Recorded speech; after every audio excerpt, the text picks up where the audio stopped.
오늘도 말씀 프린트물을 먼저 보겠습니다. 말씀 프린트물.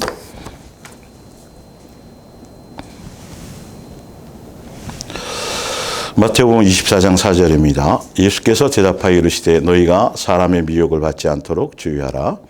11절에 거짓 선지자가 많이 일어나 많은 사람들을 미혹하겠으며 불법이 성함으로 많은 사람의 사랑이 식어지리라. 23절에 그때의 사람이 너희에게 말하되 보라 그리스도가 여기 있다 혹은 저기 있다 하여도 믿지 말라. 24절 거짓 그리스도들과 거짓 선지자들이 일어나 큰 표적과 기사를 보여 할 수만 있으면 택하신 자들도 미혹하리라. 아멘.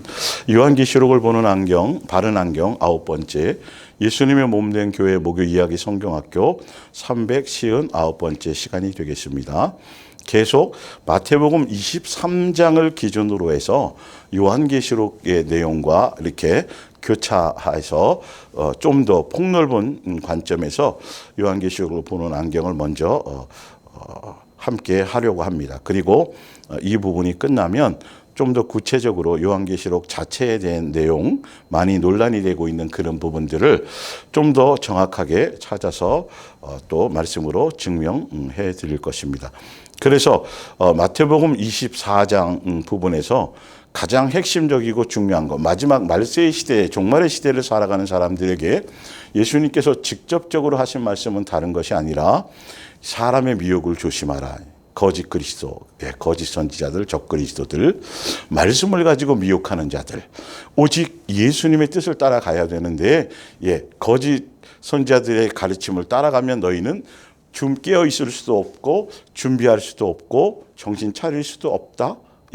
그래서 거짓 선지자들에게 속는 것, 미혹당하는 것, 사람에게 미혹당하는 것이 얼마나 위험하고 또 그렇게 되지 않는 것이 말세를 살아가는 시대의 사람들에게 얼마나 핵심적이고 중요한 것인지를 예수님은 마태복음 24장을 통해서 여러분 그렇게 계속 여러 차례 강조를 하고 있어요. 그래서 제일 먼저 아까 읽어드렸던 11절에 거짓 선지자들이 많이 일어나서 많은 사람을 미혹하겠으며, 거짓 선지자가 많이 일어나서 많은 사람을 미혹한답니다. 이건 교회 밖에 있는 사람을 얘기하는 것이 아니라 교회 안에 있는 사람이에요. 이 부분이 굉장히 중요한 것이죠. 그래서 그런데 중요한 것은, 그래서 미혹을 받으면, 거짓 선지자들의 통해서 미혹을 받으면, 거짓 선지자들이 거짓됨을 따라가면 불법이 성함으로 뭐가 되냐면 많은 사람의 사랑이 식어지리라. 아가페 사랑이라고 말씀드렸어요. 그래서 이게 예수님이 거짓 선지자들을 분별할 수 있는 강력한 영적인 팁이라고 제가 말씀드렸죠. 거짓 선지자들은 도깨비 뿔을 썼거나 또 악하거나 그렇게 되어 있지 않고 오히려 겉에는 양의 탈을 썼고 겉에는 아주 포장도 제대로 되어져 있고 빛의 천사로도 되어져 있어요. 그런데 분명히 예수님이 말씀하시기를 내가 보내지 않았는데 자기가 스스로 그렇게 선지자라 그러고 스스로 지도자라 그러고 예수님이 보냈다 그러면서 결론은 잘못된 길로 가게 만드는데, 그 잘못된 길로 가고 있다라는 증거의 열매가 뭐냐면 사랑이 식으리라. 교회 내에서 사랑이 식고 가정에서의 사랑이 식고 무엇보다도 내 심령이 강팍해지고 뭔가 주를 위해서 열심히 기도하고 헌신하고 어떤 은사도 있고 여기저기 쫓아다니고 산기도도 하고 별의별 것들을 다 하는데 중요한 건 내 안에 예수님적인 성령의 열매나 예수님의 사랑의 DNA 성품과 인격이나 기쁨이나 감사나 평온이나 평강이나 기타 여러 가지 긍휼과 자비와 용서와 이런 내적인 능력의 모든 것들이 전혀 내 속에서 능력으로 나타나고 있지 않다는 거예요. 교회는 열심히 다니고 뭔가 바쁘게 분주하게 하는데, 그래서 지난주에 이 거짓 선지자들에 대한 그 거짓 선지자들은 그래서 거기에다가 큰 표적과 기사를 보여서 예수님의 뜻대로 살려고 하고 제대로 가고 있는 사람조차도 그들이 할 수만 있다면, 할 수 있다는 보장이 있다는 소리가 아니라 그랬어요. 할 수만 있다면 하려고 그렇게까지 하고 있다는 거죠. 대충 하지 않는다는 거예요. 우는 사자와 같이 배고픈 사자가, 사자들도 마찬가지로 배가 부르잖아요. 그러면 그 앞에 토끼가 지나가도 안 먹어요. 그냥 놔둬요. 가지고 놀거나 뭐 장난치거나 하고. 그런데 배가 고파서 울부짖으면서 먹이를 찾아서 쫓아다니는 그거는 어느 누구를 가리지 않고 가서 삼키려고 한다라는 것이죠. 영적인 전투라고 말하고 있잖아요. 그만큼 정신 차리고 깨어 있지 않으면 그렇게 사단은 그렇게 하려고 거짓 선지자를 통해서 그렇게 미혹하려고 하고 있는데 정신을 차리고 있지 않으면 그렇게 미혹당할 수밖에 없어요. 그래서 여러 가지로 속인다는 거죠. 표적과 기사와 이적과 능력 등으로. 근데 거짓 기사와 이적도 있다는 게 그 거짓이라는 건 표적 자체가 잘못됐다는 것이 아니라 그것을 보여주는데 그걸 가지고 미혹하려는 것의 수단으로 작정하고 그렇게 하고 있다라는 것이죠. 자, 그래서 그 밑에 보면 성령에 주신 은사로, 그래서 지난주에 그 은사의 어떤 용도, 왜 은사를 주셨는지, 그리고 은사의 목적성이 뭔지를 제가 충분히 설명을 드렸어요. 그리고 좀 더 오늘도 그 부분을 보강해서 좀 더 설명을 드리겠지만, 그래서 은사를 주신 목적은 자기 개인의 영화로움과 자기 영광을 위해서가 아니고 교회에 또 다른 사람을 섬기기 위한 서로 연결되어져서 한 지체로서 자기 영광을 취함이 아니고, 그리고 그 은사를 통해서 내가 예수 그리스도의 사람으로, 그리고 성령의 열매를 맺는 사람으로, 그렇게 사랑의 열매를 맺는 사람, 예수님의 인격과 예수님의 삶을 배워가는 새 사람, 거듭나는 사람의 열매를 가는 그런 사람으로 그 길을 가게 하시기 위해서 예수님께서 고린도전서 12장, 로마서 12장 등등 다 그렇게 표적과 기사와 이적과 그 은사를 통해서도 그렇게 나타내기도 하신다고 말씀드렸어요. 그래서 정상적인 성령의 역사를 통해서 나타나는 은사와 귀신 쫓는 것, 능력 행하는 것, 병 고치는 것, 뭐 이런 이 모든 이적을 행하게 되는 그런 성령을 통해서 온전한 통치 안에 정상적으로 은사를 행하는 자들은 결단코 그걸 통해 자기를 드러내거나 자기를 높이거나 전혀 하지 않고 오히려 예수님만을 높이고 오히려 예수님만을 자랑하고, 그걸 통해서 오히려 예수님은 스스로 교만해질까 봐에 대한 안전장치를 예수님은 오히려 더 두고 계시다라고 사도 바울과 또 베드로와 또 그 바나바를 통해서 나타냈던 사도행전을 통해서 그 부분들을 분명히 찾아서 검증을 해드렸습니다. 그래서 성령의 은사를 받고 성령을 통해서 출발했다가 미혹당해서 거짓 선지자로 이용당하는 경우도 굉장히 많고, 처음부터 거짓 선지자로 보냄을 받은 사람들도 있어요. 표적과 기적과 능력과 이적을 통해서 다르게 그 하기 위해서. 그건 이제 뒤에 요한계시록에 나오는 것을 가지고 좀 더 보충해서 설명을 드리겠습니다. 그래서 표적과 능력과 이적이 나타나는 것이 중요한 것이 아니라 그걸 통해서 나타나는 열매가 무엇으로 나타나는 것이죠. 겉으로 드러나는 은사, 그게 아니라 그 은사와 그걸 통해서 그 사람이 내적으로 성령의 열매의 사람으로 예수님만 자랑하고 예수님만 높이며 성령의 사람으로 예수 그리스도의 사람으로 새 사람으로의 삶의 입술의 열매와 삶의 열매가 어떤 것으로 나타나는지 안 하는지가 더 중요하다고 제가 분명히 그것으로 분별해야 된다고 말씀드렸어요. 디모데전서 6장 3절을 보면 누구든지 다른 교훈을 하며 이제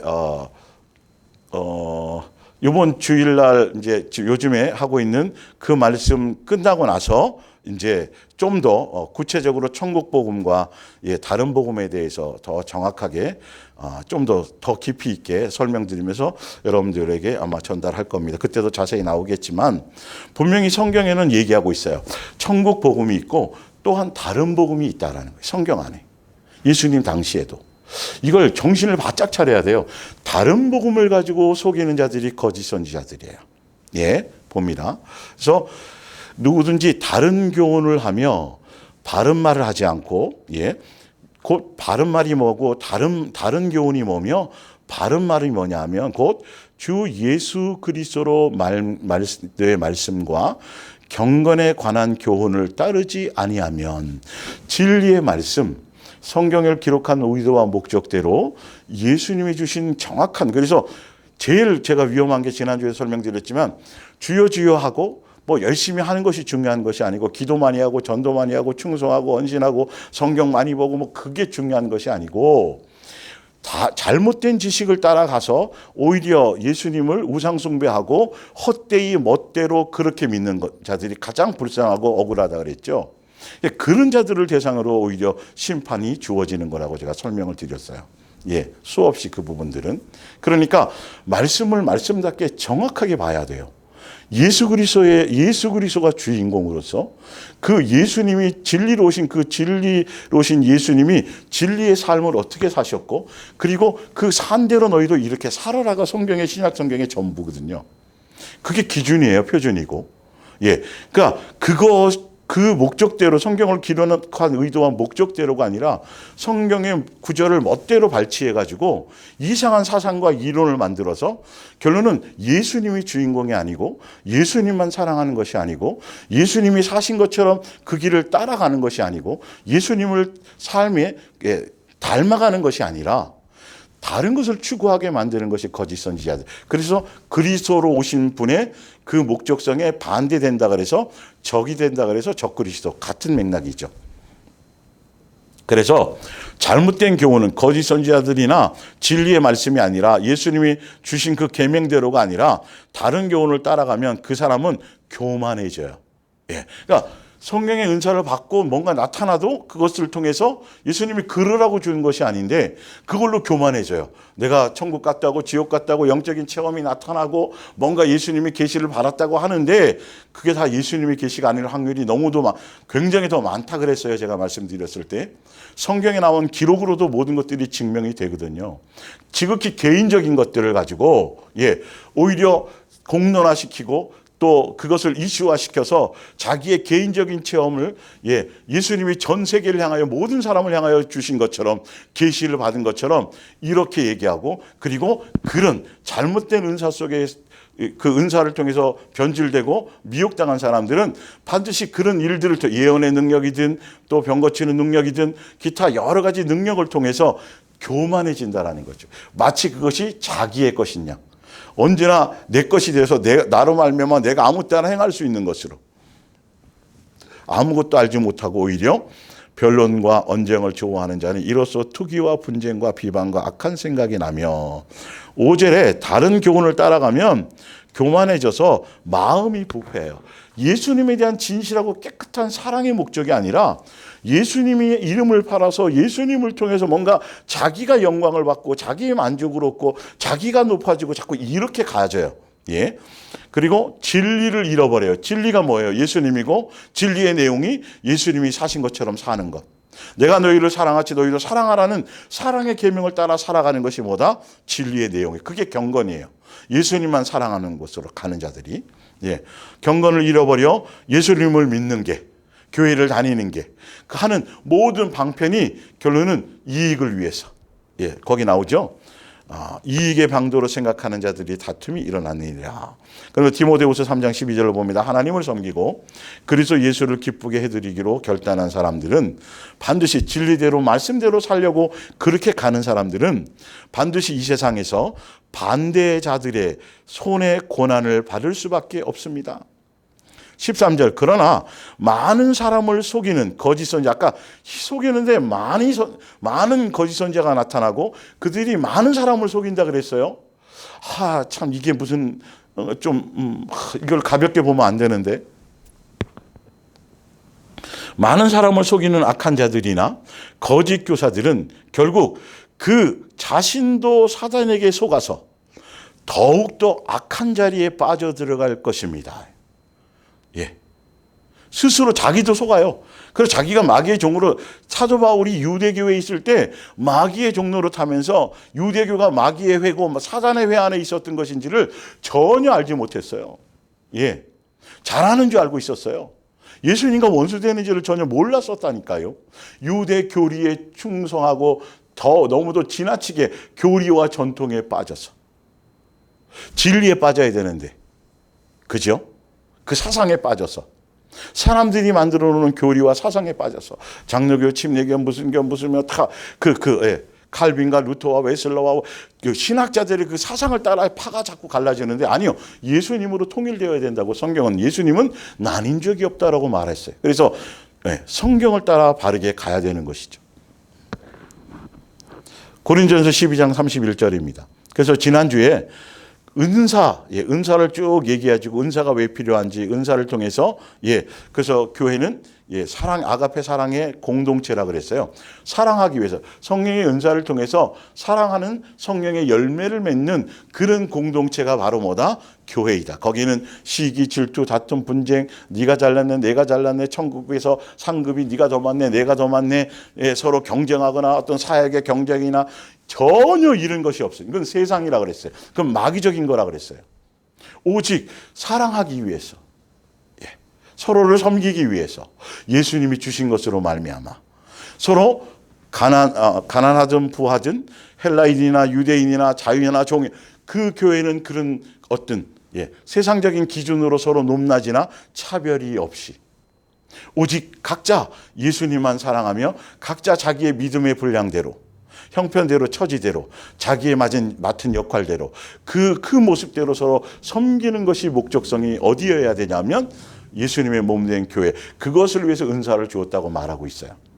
그래서 예수님께 서로가 다 영광이 되도록 한 지체, 한 부분만이 영광이 되는 게 아니에요. 고린도전서 12장을 자세히 다시 읽어보셔야 돼요. 이 성령의 은사와 성령의 역사를, 성령의 사람의 온전한 성령의 역사를 여러분 제대로 성경에 그 기준이 나와 있는데도 불구하고 마귀적인 기준으로 그렇게 잘못된 열매가 맺혀가고 있는데도 그 목사나 그 은사자나 그 사람을 추종하고 따라가고 사람을 따라가고 있다고요. 그 사람에게 머리를 뒤밀어서 뭔가 어떻게 해야 복을 받겠습니까? 어떻게 해야 좋은 일이 있을 겁니까? 어떻게 해야 어느 대학을 가서 이런 식으로 어떤 무당에게 묻듯이. 자, 그래서 고린도전서 12장 그 얘기를 쫙 다 하고 나서 12장 31절에 사도 바울이 결론을 내려줘요. 은사가 끝이 아니고 은사만이 아니라 그러나 여러분은 이런 은사보다도 더 중요한 것을 얻도록 최선을 다하십시오. 은사를 주셨지만 은사로 머무르지 말고 은사보다 더 귀한 것이 있다. 은사를 준 목적이 있다. 예수님이 추구하시는 목적성과 방향성이 있다. 결국 예수님이 하시고자 하는 것이 있다. 그러면서 이제 나는 이러한 은사보다 더 나은 것을 여러분에게 알려드리겠습니다 하고 고린도전서 12장 31절을 그렇게 마지막 끝을 맺으면서 바로 넘어간 게 뭐냐면 고린도전서 13장이에요. 그러면서 사랑을 얘기하고, 사랑은 은사가 아닙니다.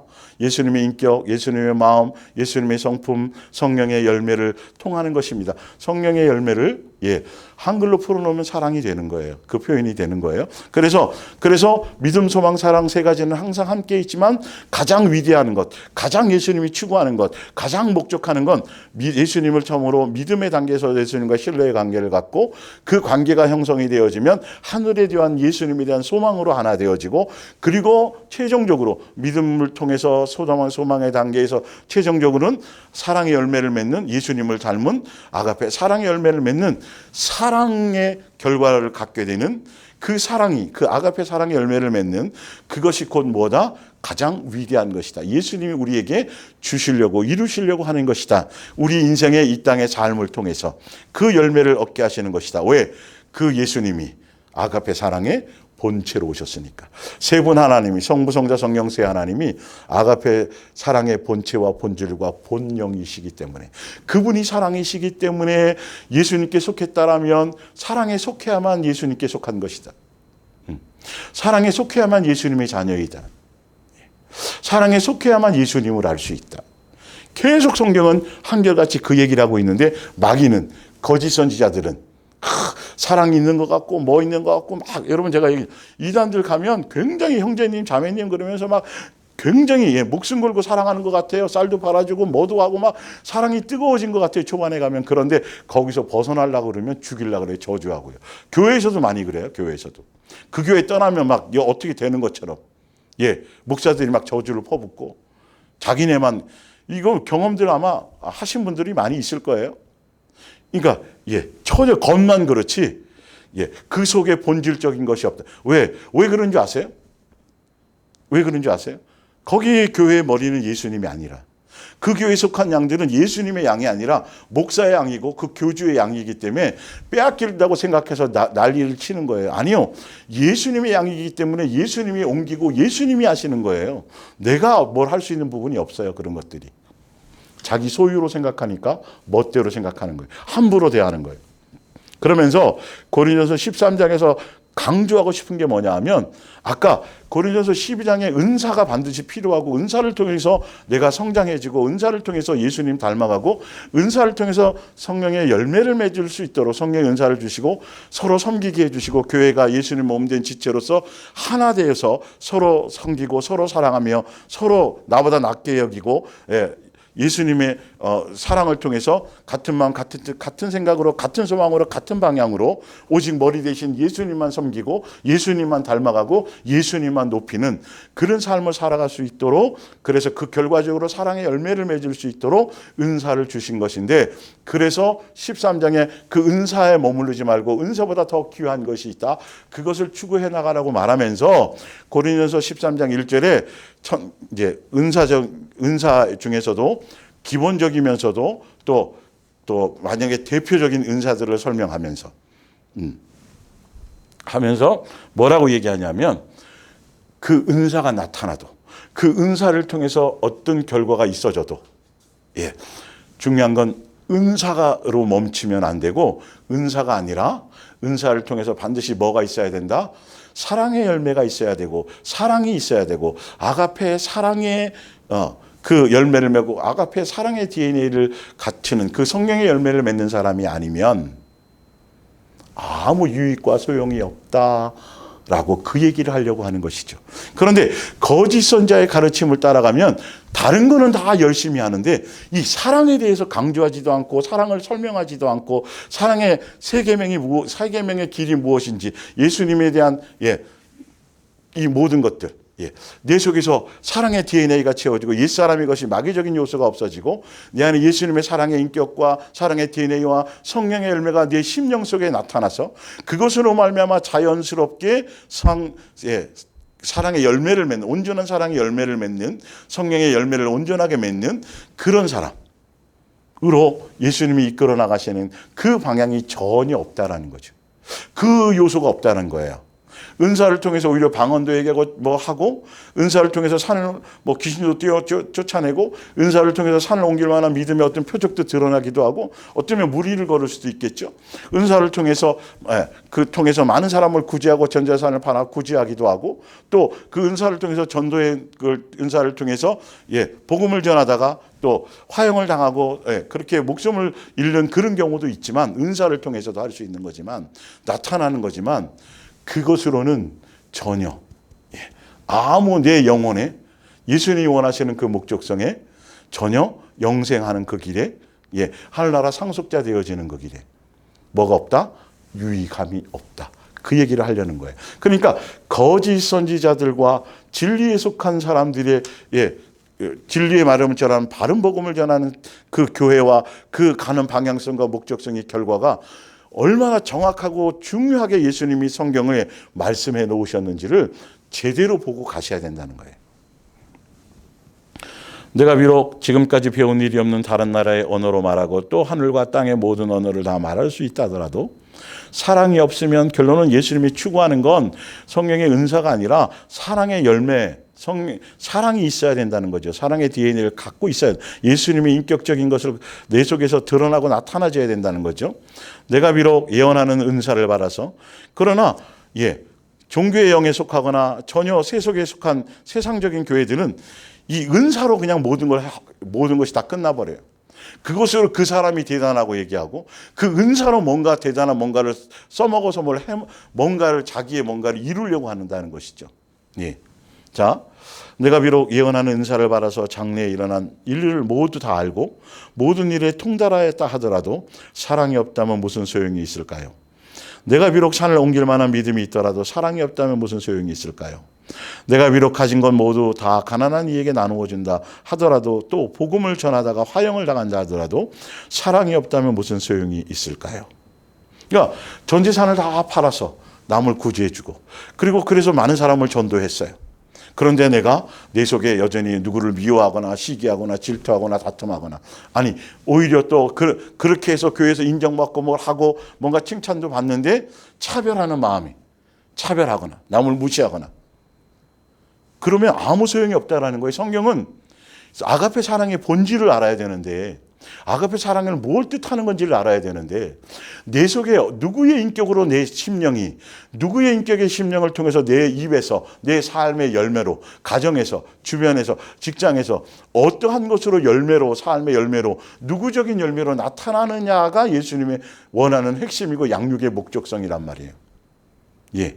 마지막 시대를 살아가는 사람들이 항상 점검하고 항상 경건 안에 있고 항상 자기 행실을 돌아보아야 될 핵심의 부분이 뭐다? 바로 이 부분이다. 내 심령 가운데, 내 마음법 가운데 무엇이 있느냐? 예? 예수님의 인격, 내 속에 진짜 오래 참음이 있느냐? 친절함이 있느냐? 결코 시기하지 않는 마음, 또 자랑하지 않느냐, 교만하지 않음이 있느냐, 예, 이런 것들이에요. 구체적으로 사랑이 무엇인지 성경은 얘기해 놨는데 교회들이 멋대로 해요, 멋대로. 예. 누구를 쌀 팔아주고 누구 뭘 도와주고 누구 뭐 해주면 그 사람이 사랑이 많은 거래요.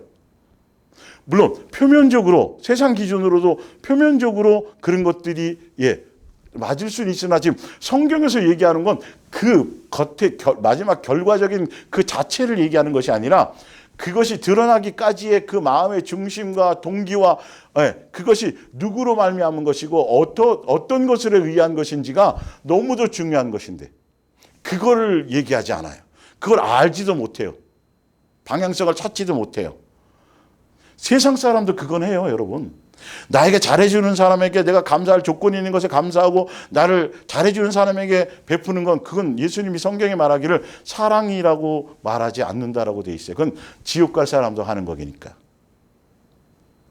예수님으로 말미암은 것이어야 돼요. 예, 도와주지 말라는 게 아니라 예수님이 도와줘야 될 사람과 아닌 사람이 예수님의 기준이라고 말씀드렸죠. 그 자연스럽게 예수님에 의해서 순종으로 나타나야 돼요. 내 의의가 없어야 돼요. 내 자랑이 없어야 돼요. 예.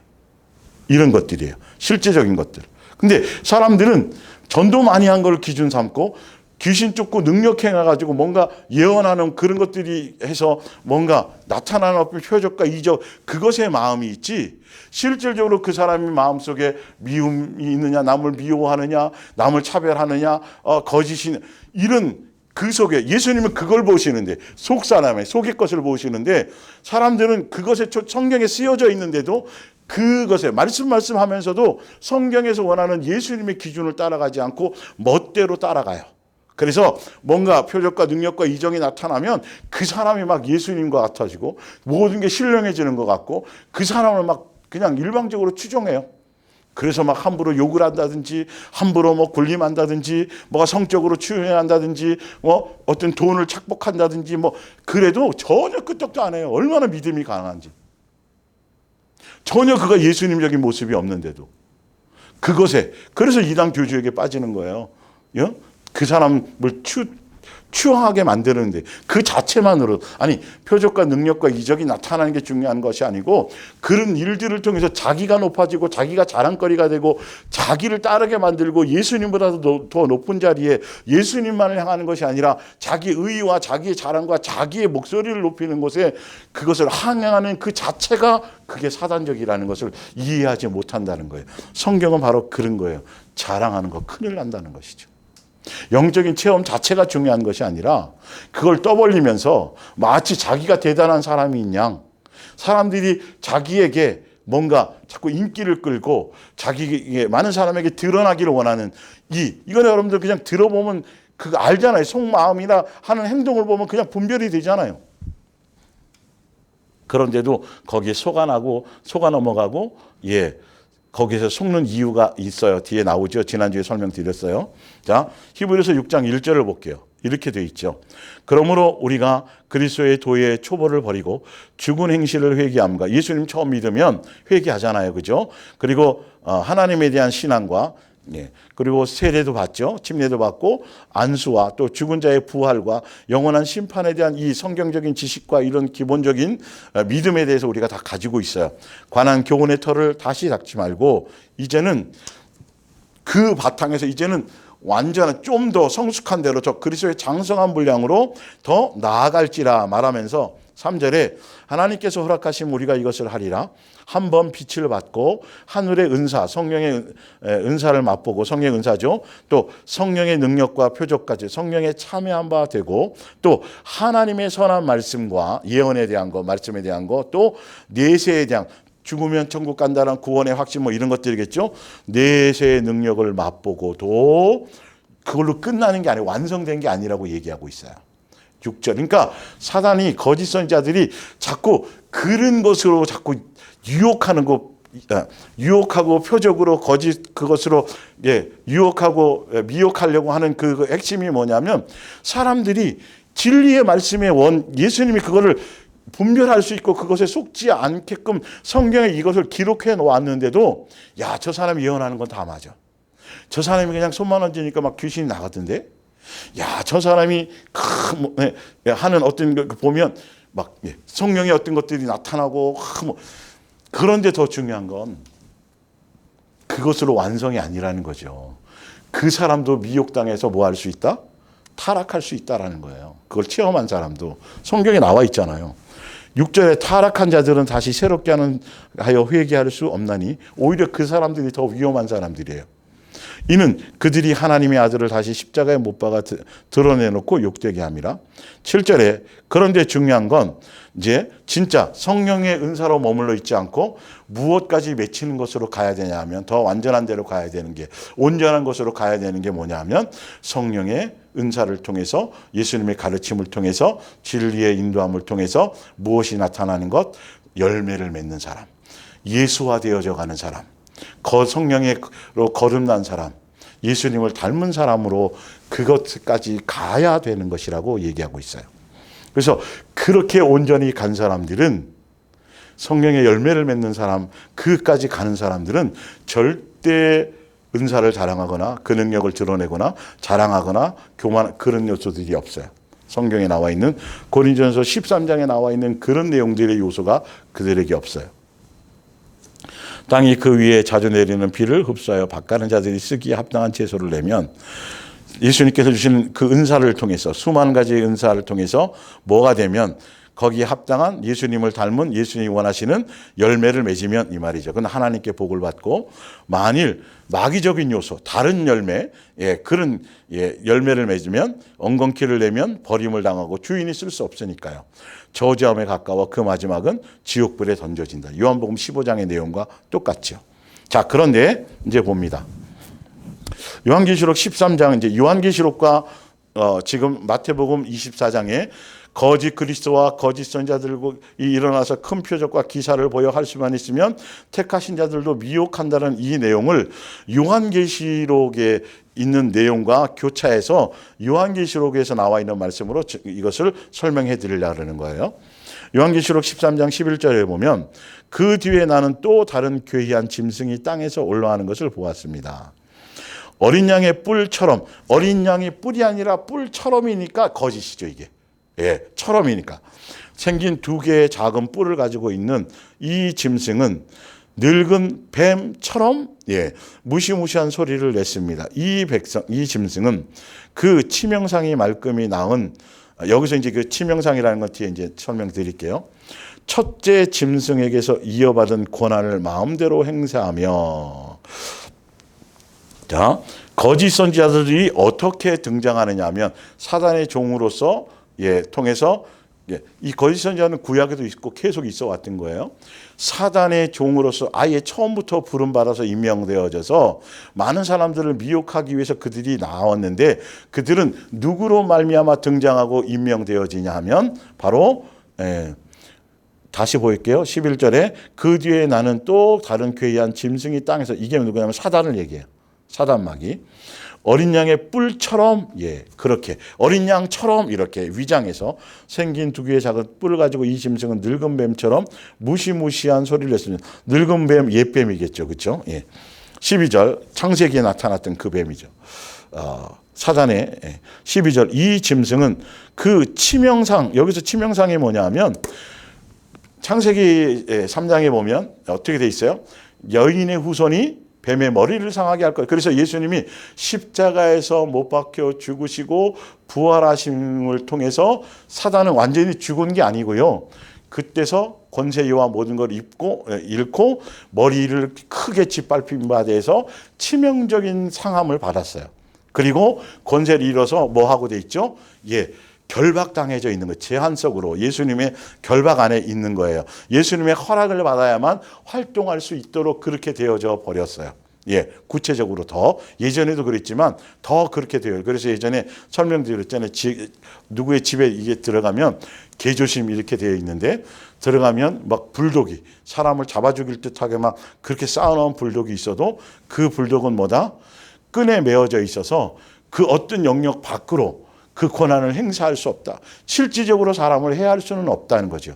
예수님의 뜻 안에 있는 사람들, 예수님의 말씀 안에 있는 사람, 생명책에 기록된 사람들에게 겁은 줄 수 있고 속일 수 있고 그리고 영향력은 미칠 수 있지만 실제로 그렇게 할 수는 없다라는 것이요. 그런데 그가 첫째 짐승에게서 이어받은 권한, 바로 사단에게서 거짓 선지자들은 적그리스도들은 사단에게서 권한을 받아서 마음대로 행사하며 온 세상 사람들에게 억지로 그 첫째 짐승을 경배하게 하였습니다. 그래서 그 밑에 보면 온 세상 사람들 누구를 대상으로 하냐면 믿지 않는 사람들과 또 믿는다고 하면서 주여 주여 하면서도 아직도 생명책에 이름이 기록되어 있지 못하고 종교의 영에 속해 있으면서 헛되이 멋대로 섬기고 있는 예수님을 주여 주여 하면서도 종교의 영에서 잘못된 지식을 따라 우상 숭배를 하고 있는 그들을 대상으로 뭐한다? 표적과 기사와 이적과 능력을 통해서 미혹하려고 마귀를 경배하도록 그렇게 미혹하려고 등장시킨 거다. 13절에 또 이 짐승은 모든 사람들이 보는 앞에서 불덩어리가 공중에서 땅에 쏟아지는 따위의 기적을 보였습니다. 이 짐승이 이런 놀라운 일을 할 수 있었던 것은 표적도 행하고 능력도 하고 이적도 행하는 것은 성령으로 말미암은 것이 아니고요. 첫째 짐승이 뒤에서 봐주었기 때문이다. 이 짐승은 이런 기적을 가지고 세계 각처에 있는 사람들을 현혹시킨 뒤에 결론은 표적과 기적과 이적과 능력을 통해서 미혹을 시켜서 결론은 뭐 하게 하려고 하느냐 하면 치명상을 입고도 사단입니다. 뱀의 머리를 상하게 됐던 예수님에 의해서 치명상을 입고도 영혼이 아직까지는 죽지는 않았어요. 판결하지 않았으니까 결박은 당했지만 권세는 잃었지만 다시 살아난 그 첫째 짐승을 우상을 크게 만들라고 명령하였습니다. 15절에 그리고 이 우상이 다 만들어지자 입김을 불어넣어서 말도 할 수 있게 하였습니다. 그러자 이 우상은 자기에게 경배하지 않는 사람은 누구를 막론하고 다 죽이라고 명령하였습니다. 16절에 이 짐승은 힘이 있는 자나 없는 자나 부자나 가난한 자나 노예나 자유인이나 다 그들의 오른손이나 이마에 낙인을 찍게 하였습니다. 그런데 중요한 건 이 낙인을 찍는데 생명책에 이름이 기록되지 않는 자들만을 대상으로 하고 있다는 거예요. 666표를 받는 거. 그리고 이제 이 시리즈가 여기 끝나면 요한계시록 직접적으로 들어갔을 때 666표가 직접적으로 무슨 의미인지 성경에 나와 있는 의미대로 정확하게 요한계시록만 가지고 얘기할 때 이건 설명드릴게요. 자, 그러면서 요한계시록 19장 20절에 보면 그게 더 정확하게 나와 있어요. 짐승이 잡히고 마지막에 이제 예수님이 오셔서 그들을 심판하시고 이제 불에 던지실 때 짐승이 잡혔는데 이 짐승이 뭐냐면 첫 번째는 사단이고요. 그 앞에 표적을 행하던 거짓 선지자들, 아까 요한계시록 지금 위에 13장에서 합법적으로 그들에게 위임받은 능력을 받아서 많은 사람을 미혹해서 마귀를 섬기게 만드는 자들, 거짓 선지자도 함께 잡혔으니 이는 짐승의 표를 받고 그의 우상에게 경배하던 자들을 표적으로 미혹하던 자라. 이 둘이 산채로 유황 불 붙는 못에 지니라 이렇게 돼 있죠. 그래서 자. 이 부분을 잘 보면, 짐승의 표를 받고, 그러니까 경배하고, 여기 보면, 볼게요. 자, 짐승의 표를 받고 그에게 우상에게 경배하던 자들을 굳이 뭐 하려고 표적을 보여줘가면서까지 666표를 받게 하지? 이게 그 순서가 틀려요. 이거는요. 위에 이제 그래서 밑에 거를 제가 보여드릴게요. 데살로니가 후서 2장을 봅니다. 9절. 사단의 앞잡이인 이 죄인의 자식은 사단의 힘을 잔뜩 받아서 나와 있죠. 예. 이거는 요한계시록 13장 19장은 사도 요한이 본 것을 설명한 것이고 데살로니가 후서 2장은 사도 바울이 얘기한 거예요. 같은 내용을 얘기하는 거예요. 가지고 와서 이상한 일로 표적과 거짓 이전 능력과 이런 걸요. 사람들을 뭐해요? 현혹해요. 현혹이 목적이야. 예, 현혹이 목적인 거예요. 큰 기적까지 행해 보일 것입니다. 아까 위에서 그런 것들, 죽은 사람을 살릴 수도 있고요. 뭐 상상하지 못할 많은 이적과 표적이, 그래서 그리스도가 여기 있다 저기 있다 하고 막 그래도 쫓아다니지 말라고 돼 있어요. 예, 너희 안에 계시다. 천국이 너희 안에 있다라고. 그런데 현혹되지 말라는 건 마지막 시대는. 그리고 그런데 분명히 여기 나와 있어요. 데살로니가후서 2장에 보면 짐승의 표를 받고 짐승을 경배하고 표를 받거나 짐승을 경배하는 그런 우상에게 경배하고 짐승의 표를 받았던 그 사람들을 666표를 받게 하는 것이 아니라 아직 예수님을 아직 믿지 않고 단지 생명책에만 이름이 기록이 없는 거예요. 생명책에만 이름이 기록이 없는 아직 세상 사람들도 있겠죠. 예수님을 믿지 않는 자들. 이건 벌써 심판을 받았다 그러고요. 두 번째, 종교에 유대교에 속했던 기독교적인 사상에 속했던 수많은 종교, 예수님을 섬긴다고 하면서 하는 이단들은 다 포함해서 종교의 영에 속해서 종교의 영에 속해서 주여 주여 하고 믿지만 헛되이 믿고 멋대로 믿는 자들, 아직 여전히 정과 욕심에 빠져 있는 자들, 예수님을 믿지만 예배도 드리고 뭐 다 하고 하지만 마당만 받는 자들, 여러 가지 표현할 수 있죠. 정과 욕심과 탐심은 그대로 있고 우상숭배식으로 예수님을 믿고 있는 이런 자들에게는 사실 알고 보면 예수님이 심판하지 않고 기다리고 계신 이유가 뭐였냐 하면 회개하고 돌아오도록 예수님이 참고 기다리고 계셨잖아요. 그러니까 이런 아직은 생명책에 이름이 기록되어 있지 않지만 아직 예수님께를 믿어서 온전히 믿어서 회개해서 생명책에 이름이 기록될 수 있는 요소를 갖고 있는 이 자들을 대상으로 그래서 밑에 이제 데살로니가후서 밑에 보면 그들은 뭐예요? 예수님께 관심이 없어요. 진리에 대한 관심이 없어요. 그래서 여전히 정과 욕심으로 표적과 능력과 이적, 자기 만족, 자기 어떤 그런 것들을 위하고 있는 자들. 그러나 믿는다고 하면서도 아직 그렇게 있는 자들, 생명책 이름이 기록되지 않는 이 자들을 대상으로 뭐한다? 거짓 표적과 기적과 이적과 능력으로 뭐하게 만든다? 미혹해서 사단의 종으로, 사단의 소유로 낙인을 찍는 것이 뭐다? 666표다. 미혹하는 대상이 성경은 정해져 있어요. 제가 여기만 있는 게 아니라 뒤에 계속 요한계시록을 통해서 설명을 해드릴 거예요. 성경의 전체적인 기본적인 이걸 알지 못하고 멋대로 해석을 해가지고 신천지처럼 그렇게 멋대로 만들어서 요한계시록을 알아야 구원받는 쓸데없는 전혀 성경의 맥도 모르는, 그런데 미혹당하지 않으려면 보세요. 그래서 짐승의 표를 받고 또 우상 숭배하고 그래서 낙인 찍는 것이 아니라 아직 진리의 사모함이 없이 양다리 거치고 있고 그렇게 있는 자들, 오히려 세상에 빠져 사는 자들, 예수님도 믿고 다른 자들을 믿고 있는 두 마음 품은 자들, 이런 자들을 확실히 누구 걸로 만들려고, 자기의 것을 만들려고. 그리고 진리를 거부하고 지옥으로 달려가는 자들, 다시 말해서 진리를 믿거나 사랑하는 일을 거부하고, 진리를 믿거나 뭐 하는 일을요? 아가페 사랑입니다. 이걸요. 세계명을 따라가는 것이 거부하고, 또 구원을 받으리라는 것은 생각조차 하지 못하는 자들을 완전히 뭐로 만들었다고 돼 있어요? 포로로 만들었어요. 낙인을 딱 찍어버렸어요. 이게 지금 666표인 거예요. 이게요. 그러면 요한계시록 19장 20절의 내용이 이해가 되실 거예요. 그 표현의 이해가. 경배하고 뭐하고 했기 때문에 666표를 받게 된 666표를 받았기 때문에 그렇게 하는 것이 아니라 그 666표를 그런 자들에게 666표로 확증을 해버린다는 거예요. 그의 소유로. 더 뒤에도 계속 검증이 나와요. 그러므로 하나님께서 이 사람들이 마음껏 거짓을 따르도록 내버려 두신 것도 진리를 거부하고 거짓을 따르며 죄를 즐기는 자들을 심판하려 하는 거죠. 그들이 선택해서 가게 만들었다는 거죠. 여전히 그 주여 주여 하면서도 예수님이 살아계심도 알고 또 저를 섬기다가도 그러다가도 뭐 하는 거죠? 자기의 정과 욕심을 따라서 마음에 하나님 두기를 싫어해서 그 길로 가면 멸망당하는지도 알고 뭐가 죄인지도 알고 다 알면서도 그렇게 로마서 1장의 18절부터 쭉 보면 더 자세하게 그런 것들을 설명하고 있어요. 그건 믿지 않는 자들, 세상에 있는 사람을 얘기하는 것이 아니라 지금 믿는다고 얘기하면서도 여전히 생명책에는 이름을 기록할 수 없는 자들이에요. 등록되지 않은 자들이에요. 예.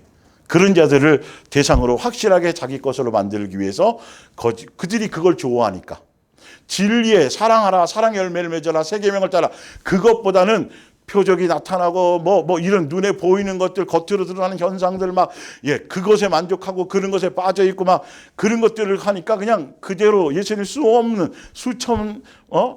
수없만의 기회를 주셨음에도 불구하고 여전히 자기가 편한 대로, 자기의 감정대로, 자기의 목적대로, 자기의 만족대로 그냥 종교심에 빠져서 옛날 섬기던 그 모습에서 소돔과 고모라 삶 그대로 벗어나지 못하고 종교에서 벗어나지 못하고 그냥 익숙한 대로 가려는 자들에게 그래 어느 시점이 되면 그대로 가버려라 너는 더 이상 그럴 때인 거예요.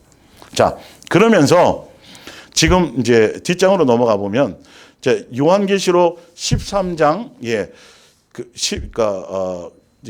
8절에 보면 지금 이걸 여러분들이 뒷장으로 넘어가서 좀 오히려 한눈에 안 들어올까 봐 왜 이게 중요한 부분이니까요. 요한계시록 13장 8절이 보면 분명히 먼저 나와요. 짐승의 표 받고 거짓 선지자 사단에게서 임명을 받은 표적을 통해서 거짓 표적과 거짓 선지자들, 적그리스도들 그들이 나타나서 어떤 일을 행하고 그리고 나서 뭐 할 때는 육룡표를 받게 하려고 하는 그 모든 과정을 하기 전에 13장에 벌써 13장 8절에 먼저 여기서는 답을 내놓고 있어요. 뭐라고 얘기해 놨냐면 보세요. 뒷장으로.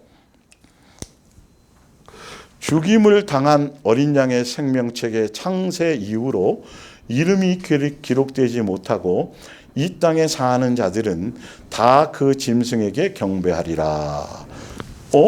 결론이 나와 있죠. 중요한 건 두 개로 나와요.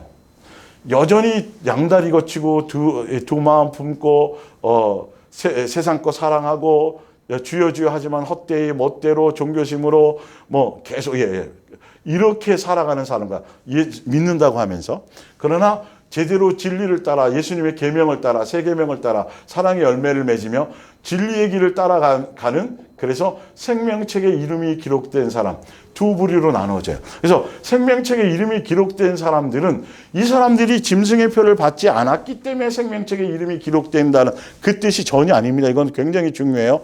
밑에 거의 의미랑 전혀 틀린 거죠. 생명책에 이름이 기록되었으므로 말미암아 짐승에게 그 사람들은 경배하지 않고 666표도 받지 않고 이 말은 뭐냐면 세상을 마귀를 경배하지 않고 세상을 사랑하지 않고 그리고 666표의 그 표를 받지 않는 건 인간의 어떤 노력과 수양과 인간의 어떤 것으로 이거를 이길 수 있거나 이걸 안 할 수 있는 능력이 있는 것이 아니라는 거예요.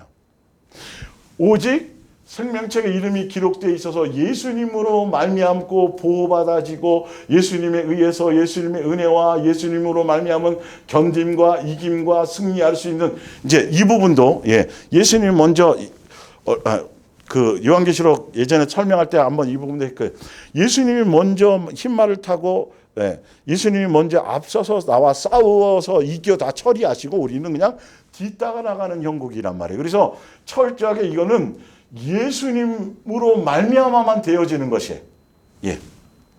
예수님의 뜻대로 목적대로 원한대로 양육의 길에서 세 계명을 따라서 온전히 진리를 따라 제대로 순종해가는 사람은 예수님의 족보에 생명의 이름이 기록되어지고 생명책 이름이 기록되어지고 생명책 이름이 기록되어진 사람들은 절대 세상에 이런 어떤 미혹이나 표적과 이적과 뭐 사람의 거짓 선지자들 이런 것에 절대로 미혹당하지 않고 짐승의 표도 받지 않는다라는 것이죠. 자, 그런데 이제 중요한 건 여러분들이 좀 더 깊이 있게 정확하게 봐야 될 것, 성경을 성경대로 좀 봐야 될 게 뭐냐 하면 그냥 예수님의 생명책이라고 말하면 되는데 뭐라고 되어 있냐면 죽임을 당한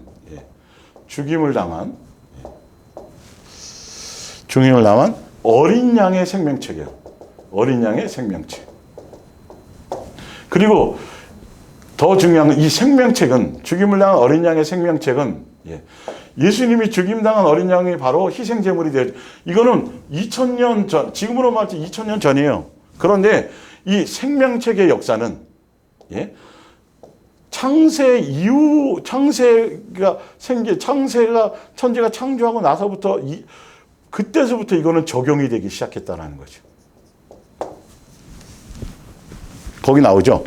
죽임을 당한 어린 양의 생명책의 창세 이후로예요. 창세로부터 이 이름이 기록되기 시작했는데 어떤 자들이 기록되는 것인지를 좀 잘 보셔야 돼요. 자, 그래서 이제 볼게요. 그걸 좀 구체화시켜주고 왜 죽임당한 어린 양의 생명책이라고 말했는지 아주 의미가 있어요. 창세기 3장 15절을 볼게요. 내가 너로 여자와 원수가 되게 하고 내 후손도 여자의 후손과 원수가 되게 하리니 여자의 후손은 내 머리를 상하게 할 것이요 너는 그의 발꿈치를 상하게 할 것이나. 그래서 아까 예수님이 그의 치명상을 입혔다 그랬잖아요. 그건 2000년 전에. 그러니까 예수님이 죽고 부활하신 이후부터 더 마지막 종말의 말세의 시대는 벌써 시작된 거나 마찬가지예요. 아까 그 장면으로 통해서. 그래서 21절에 여호와 하나님이 아담과 그의 아내를 위하여 무슨 옷을 입혔다 그래요? 가죽옷. 이 가죽이 무슨 가죽이냐면 양이에요. 양을 잡아서 희생제물이에요.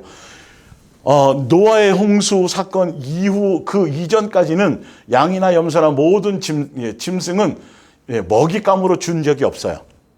그 이후부터 먹잇감을 주신 거예요. 먹으라고 그랬어요. 그전은 다 제사용이에요. 예수님을 섬기고 특히 이 양은요. 기본 중에 이 양이 곧 누구를 얘기해요? 바로 죽임당 예수님의 어린 양이신 예수님을 예표하는 거란 말이에요. 그러니까 여기서 가죽옷을 입혔다라는 건 짐승을 잡았다는 거잖아요. 피를 흘렸다라는 거죠. 너 그거 먹으면 정령 죽어. 반드시 죽을 거야. 그래 죽는데 그들이 영혼도 죽는 거지만 그 죽음을 누가 대신 죽어줘요? 예수님이 죽는다는 것과 함께 이것이 연결이 되는 거라고요. 그래서 벌써 예수님이 죽을 거를 그림자로 예표해서 벌써 2000년 전에 2000년 전뿐만 아니라 그 전에 아브라함 때뿐만이 아니라 벌써 창세로 어디서부터요? 에덴 동산에서부터 벌써 이 천국 복음에 대한 이 진행은 벌써 진행되고 있었다라는 것이죠. 예수님 여인의 후손으로 예수님이 등장할 것이다. 그리고 뱀의 머리를 상하게 할 것이다. 이 모든 것들이요. 그러면서 벌써 예수님이 죽고 어떻게 뱀의 머리를 상하게 하냐면 이렇게 희생제물로서 다 그림자를 예표한 것이죠. 가죽, 그러니까 예수님이 죽고 피 흘려서 그래야 가죽이 나오잖아요. 그 예수님으로 옷 입혀준 거거든요. 멸망한 것이 아니라 그것을, 그래서 예수님이 이 땅에 오셔서 이 모든 것을 완성해야 이것이 결론이 돼서 요한계시록에서 이 창세기에 있던 그 앞에 에덴 동산에 있던 사건이 요한계시록 21장, 22장 여기에서 뭐 되는 거예요? 다시 회복되고 완성되는 것을 얘기하는 거예요. 요한계시록은 그것밖에 없어요. 사실은요. 알고 보면. 자, 그래서 예수님이 이제 죽고 양으로 어린 양으로 오셔서 희생제물과 그렇게 돼서 이제 우리를 살릴 거라는 것에 대한 첫째 아담이잖아요, 이게. 그래서 고린도후서에 보면 첫째 아담과 둘째 아담 얘기가 나오죠. 첫째 아담은 와서 죄를 들어오게 만들었고, 둘째 아담은 오셔서 뭐예요? 그로 말미암아 뭐하요? 다 생명을 얻게 된 살리는 역사를 해줬다고 이렇게 예표로 그림자로 이 부분을 얘기해 주는 거란 말이죠. 자, 그래서 어린 양의 죽임당한 어린 양의 생명책을 좀 더 제가 더 구체화 설명드리려고 지금 이것까지 하는 거예요. 어디서부터 나왔는지. 창세기 그래서 4장 2절에 보면 그가 또 가인의 아우 아벨을 낳았는데, 아벨은 뭐 하는 자다? 양치는 자. 그래서 첫 번째 제사. 지금 아까 가죽옷에 대한 그 부분이 어디에 답이 나오냐면 바로 아까 3장에서 지금 얘기했지만 바로 넘어가서 4장에 아벨의 제사에 넣었어요. 아벨의 제사에서 바로 아벨이 양을 치는 자였다라는 거예요. 이게 예수님에 대한 예표란 말이에요. 이 양이요. 그래서 볼게요. 잘 보셔야 돼요. 오늘 하여튼 그래서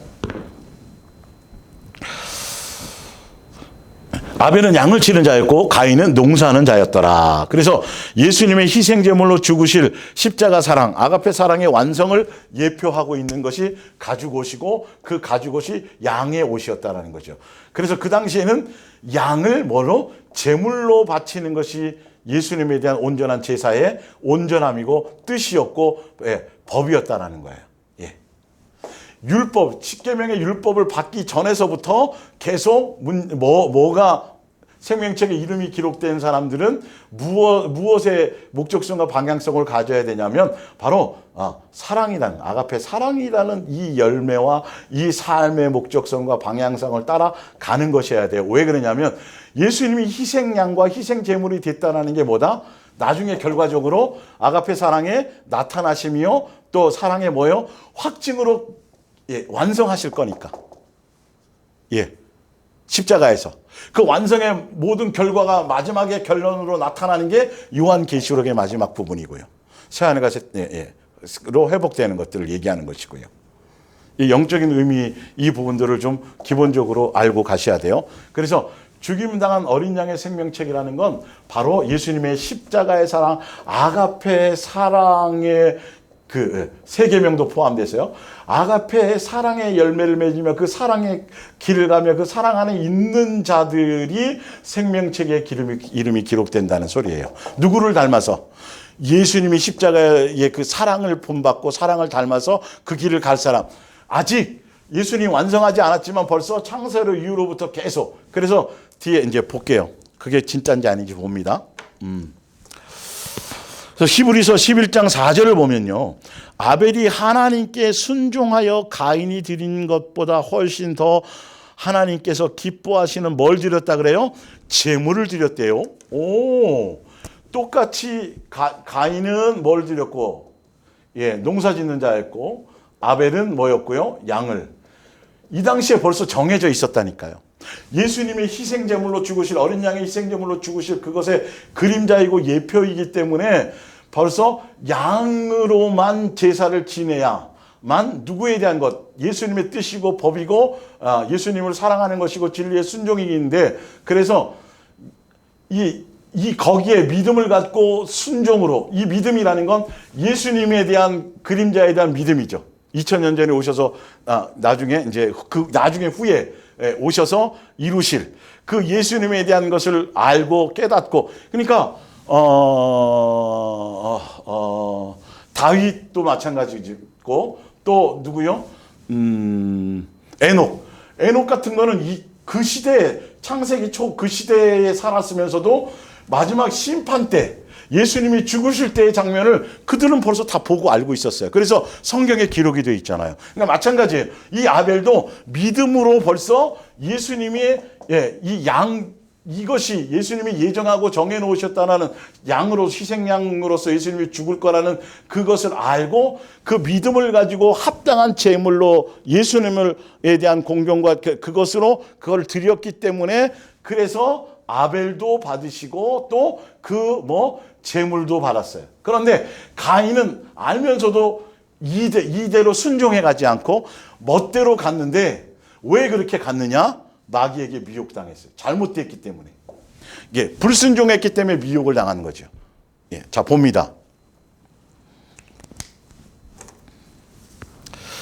그래서 아벨이 하나님께 순종하여 무엇을 순종해요?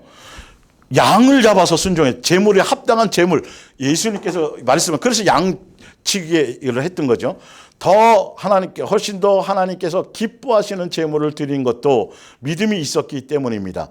하나님께서는 아벨과 그렇다 해서 곡식으로 드리는 제물이 없었냐? 있었어요. 그 나중에 십계명 후에 나와요. 그러니까 그런데 지금은 그것을 얘기한 것이 아니기 때문에 그 얘기를 하는 것이죠. 자, 그래서 하나님께서는 아벨과 그의 예물을 기꺼이 받으셨다라는 것을 증명해 주셨습니다. 그래서 오랜 옛날에 죽은 아벨에게서 아벨은 대단한 뭐 큰 사역을 하거나 뭐 엄청나게 뭐 전도를 아무것도 한 게 없어요. 그냥 형제한테 죽임 받은 것밖에 없어요.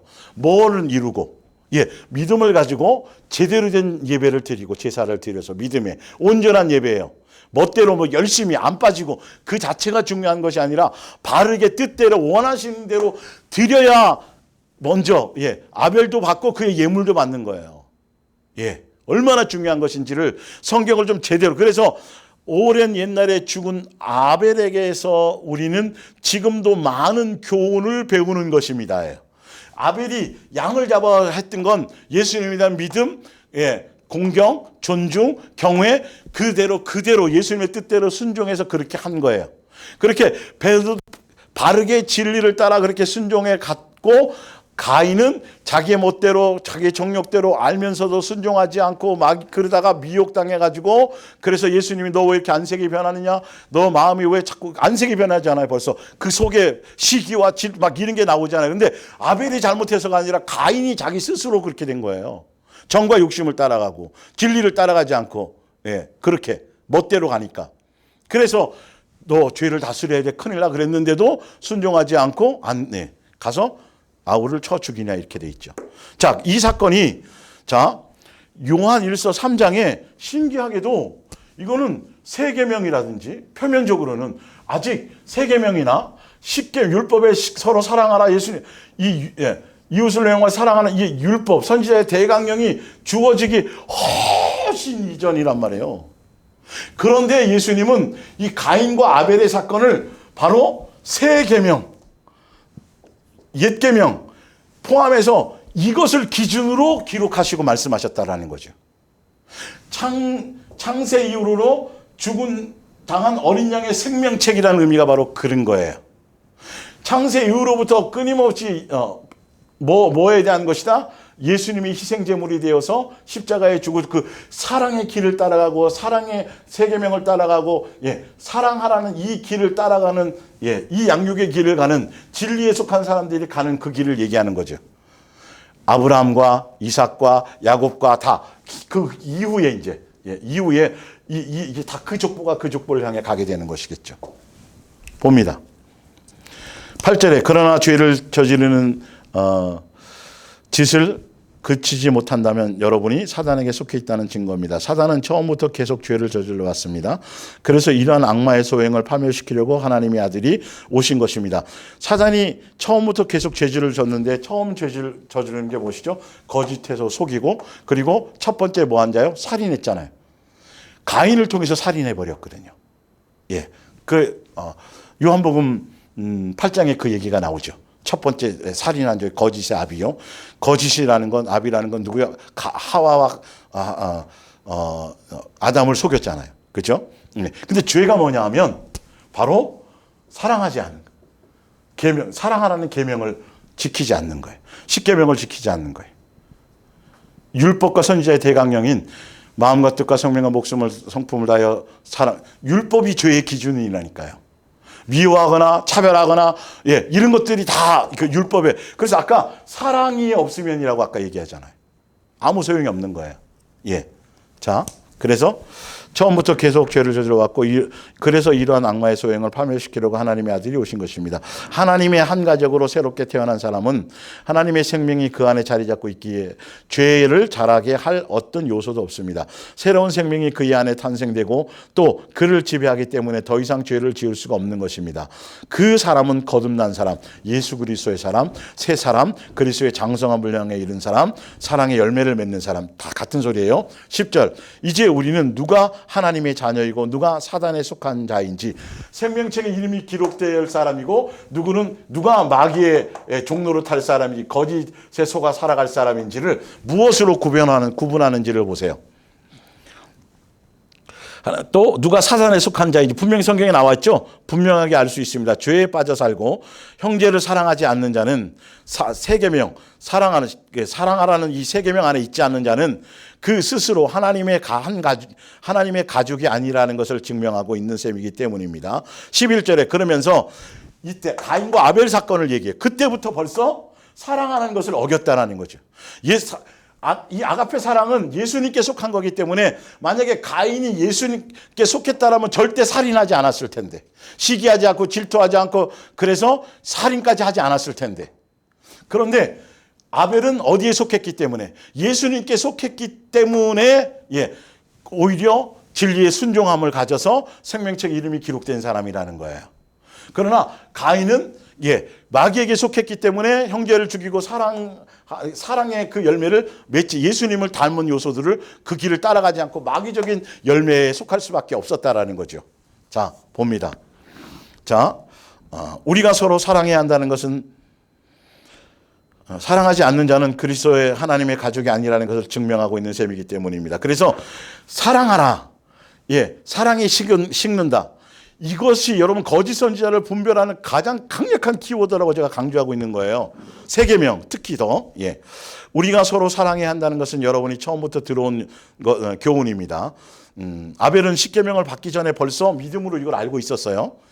그래서 예수님께 속했기 때문에 그것이 다 용납된 거고. 12절 우리는 가인과, 왜냐하면 믿음으로 양을 순종해서 바르게 온전한 제사를 드렸다는 건 예수님께 속했기 때문에, 예수님을 제대로 공경하고 존중하고 사랑했기 때문에 이 길을, 순종의 길을 갈 수 있었고, 가인은 사랑하지 않고 불순종했기 때문에 마귀에게 속해서 결론은 사랑의 열매를 맺을 수 없었던 것이죠. 벌써 창세기 아담과 하와 가인 그때부터 벌써 생명책의 이 이름의 기록의 내용은 사랑이라는 이 계명 안에서 벌써 뜻 안에서 그 바탕 안에서 벌써 천국 복음 자체가 아가페 사랑의 본체와 본질과 본용 안에서 나온 내용이기 때문이에요. 출발한 거기 때문에요. 천지 창조도요, 사실은. 그래서 우리는 가인과 같은 인간이 되어서는 안 됩니다. 그는 사단에게 예속되어서 동생을 죽인 자입니다. 그가 왜 동생을 죽였습니까? 자기는 악한 일만 계속해 왔는데, 불순종했는데, 멋대로 제사 드렸는데, 동생의 생활이 훨씬 올바르고 진리에 속하니까 시기하고 질투. 왜 너희가 싸우느냐, 왜 다투느냐? 너 속에 있는 욕심 때문에, 욕망 때문에 아느냐? 욕심이 잉태한 게 죄를 낳고 죄가 사망을 낳는 거잖아요. 그 속에 진리를 따라가지 않아요. 예수님의 사랑과 공경이 예수님에 대한 것이 없었다는 증거죠. 결론은 사랑하라는 이 계명을 어긴 거예요. 자, 볼게요. 이제 결론을 냅니다.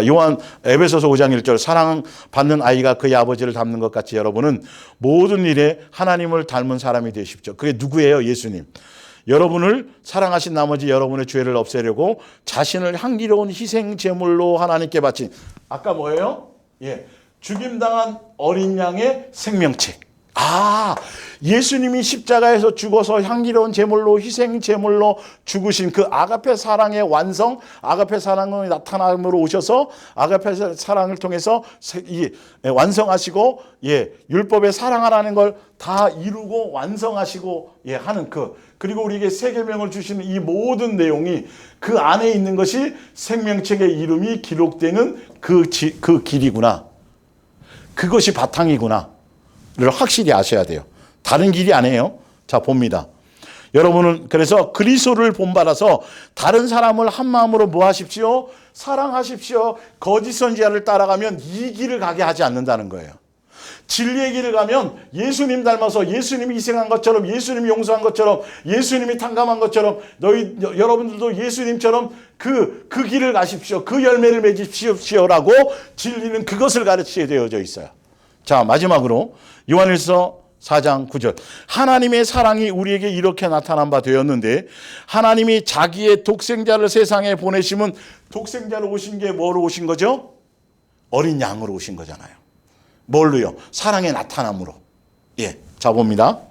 그러니까 다시 죽임당한 어린 양, 어린 양으로 예수님이 이 땅에 오신 그 예수님이 사랑의 나타나심, 아가페 사랑의 나타나심으로 오셨다라는 겁니다. 이게 그 뜻입니다. 자, 그래서 사랑은 여기 있으니 우리가 하나님을 사랑하는 것이 아니요 하나님이 우리를 사랑하사 우리 죄를 속하기 위하여 무슨 제물을요?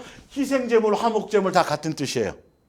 희생으로 죽으셔서 예수님과 우리가 창조주 아버지와 원수되었던 것들을 화목하게 희생 죽임 당한 희생 제물로, 그게 우리를 향한 사랑의 확증이에요.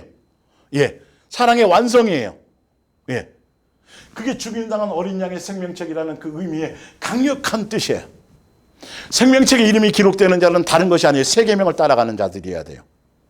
예수님의 그 진리의 내용, 공생의 길을 가시고 예수님만 사랑하며 죽기까지 사랑하고 우리를 용서하시고 예수님이 가신 그 고난의 길을, 사랑의 완성의 길을, 그리스도의 장성한 분량의 길을, 예수님다운 길을, 성령의 열매고 성령으로 거듭난 사람의 그 길을, 최종적으로는 아가페 사랑의 열매, 새 계명을 완성하는 그 길의 양육의 길을, 그 길을 가는 자들이 생명책의 이름이 기록되는 자들. 그래서 창세 이후로 죽임당한 어린 양의 생명책이라고 성경은 정확하게 이렇게 표현해놓은 이유가 그거예요.